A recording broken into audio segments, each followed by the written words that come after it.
Кыргыз Республикасынын президенти Садыр Жапаров тарабынан кабыл алынган улуттук дем дүйнөлүк бийиктик уңгу жолунун негизги багыттары таалим, тарбия, илим, билим жана маданият, айлана чөйрө, экономика, мамлекеттик тил, социалдык мамилелер, диний тарбия жана спорт, ошондой эле дин маселелери бүгүнкү күндө билим берүү тармагында өзгөчө мааниге ээ.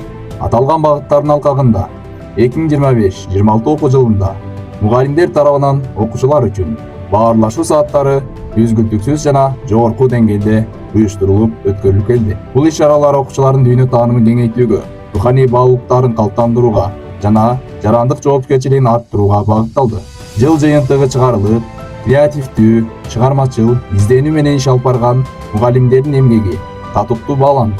Тактап айтканда, эс алуу жана ден соолукту чыңдоо максатында Жыргалан ден соолукту чыңдоо курортуна 11 мугалимге, Сары Челек аймагына 25 мугалимге, Ысык Ата курорту 12 мугалимге, Каноэ кайыктууруна 11 мугалимге, КГТ кымыз борборуна 8 мугалимге жолдомолор тапшырылды. Мындан тышкары үзүлүү эмгеги жана жогорку жоопкерчилик үчүн 8 агартуучубузга Түркістан шаарына барууга сертификаттар ыйгарылды. Сертификаттарга кут болсун, аман эсен барып, аман эсен жыргап, эс алып келгиле.